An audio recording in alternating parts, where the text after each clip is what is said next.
पूरा का पूरा इलाका बर्बाद करने जितना बारूद पकड़ा जाता है।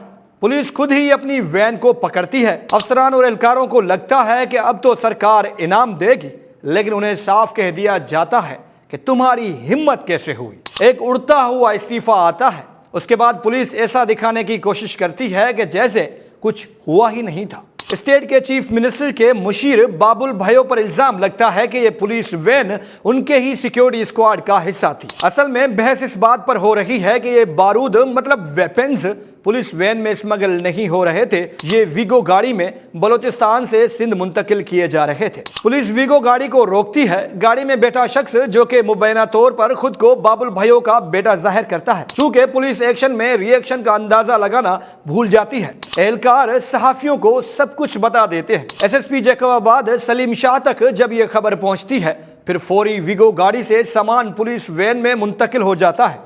पुलिस का एक्शन बदल जाता है। पुलिस बड़ी चालाकी से निशानात मिटाना शुरू कर देती है, लेकिन जल्दबाजी में पुलिस वैन के साथ उस वीगो के फुटेजेस भी आ जाते हैं। अब यह पुलिस से भंड हुआ है या जानबूझकर ऐसा किया गया है, यह अभी तक क्लियर नहीं हुआ। जब सहाफी पुलिस वैन और उसमें मौजूद गन्स और बारूद के फुटेजेस देखते हैं तो उनमें मौजूद वीगो गाड़ी की तस्वीर और नंबर प्लेट देखकर दंग रह जाते हैं। यहां से पुलिस पर सवालात उठना शुरू होते हैं। गौरतलब बात यह है कि वही पुलिस ऑफिशियल्स सहाफियों को सब कुछ बता रहे होते हैं, लेकिन बात मुकम्मल होने के बाद कह देते हैं कि यह बात अनऑफिशियली है, मतलब आप टीवी या अखबार पर नहीं चला सकते। जाहिर सी बात है, अब इतनी बड़ी खबर ब्रेक होने के बाद टीवी चैनल से अपने सहाफियों पर दबाव डाला जाता है कि मुकम्मल तफसीलात दें। गाड़ी किसकी थी, गाड़ी में कौन था, स्मगलिंग का मकसद क्या था। क्योंकि यह गाड़ी जैकबाबाद पुलिस ने पकड़ी थी। आप सब जानते हैं कि पुलिस वैन के ऊपर पीएस लिखा होता है, लेकिन जब एसएसपी जैकबाबाद से सवाल किया जाता है कि सिर्फ ये बताएं कि यह गाड़ी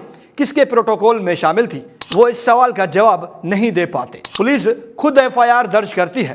पुलिस अफसरान और एहलकारों समेत 7 मुलजमान को गिरफ्तार जाहिर किया जाता है और उनका रिमांड भी लिया जाता है, लेकिन वो हकायक और वो सवाल वहीं रह जाते हैं कि यह गाड़ी किसकी थी। एसएसपी शिकारपुर खामोश हो जाते हैं। आईजी की तरफ से यह बयान सामने आता है कि वैन तो पुलिस ने ही पकड़ी है ना, मतलब वो अपनी पुलिस पार्टी की तारीफ करने में लग जाते हैं। आईजी सिंध ये एतराफ नहीं करते कि ये शिकारपुर पुलिस की वैन बलूचिस्तान से वेपन्स सिंध क्यों स्मगल कर रही थी और इस गाड़ी में मौजूद पुलिस एहलकार किसके मातहत थे। चीफ मिनिस्टर खामोश हो जाते हैं। बाबुल भयो फौरी तौर पर कराची पहुंच जाते हैं और किसी भी मीडिया के नुमाइंदे से बात करने से साफ इनकार करते हैं। महज एक प्रेस रिलीज में बयान सामने आता है कि मेरा और मेरे बेटे का इस स्कैंडल से कोई ताल्लुक नहीं है। जरा सोचें, एक सियासी रहनुमा पर जब इल्जाम लगते हैं तो वो बार बार मीडिया के सामने आकर चिल्ला रहा होता है, खुद को प्रोटेक्ट कर रहा होता है, लेकिन बाबुल भयो मीडिया से भागते हुए दिखाई देते हैं। होना तो यह चाहिए था कि चीफ मिनिस्टर मुराद अली शाह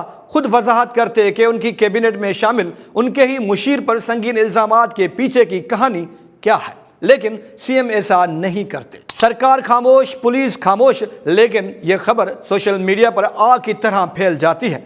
फिर बाबुल भयो मुस्तफी होने का ऐलान करते हैं। बाबुल भयो से मुतल्लिक जब शर्जील मेमन से सवाल होता है तो वो भी वही बात करते हैं जो कि आईजी पहले ही कर चुके थे। सिंध हुकूमत चूंकि पुलिस के इख्तियारात छीन चुकी है, आईजी सिंध हो या डीआईजी लेवल के अफसरान वो खुलकर बात भी नहीं कर पाते। क्या अब बाबुल भयो के बेटे जो कि मुबैना तौर पर उस गाड़ी में सवार थे गिरफ्तार होंगे या नहीं? मेरा पुलिस से सवाल है कि अगर यही सब कुछ करना था तो फिर एक्शन का ड्रामा क्यों किया?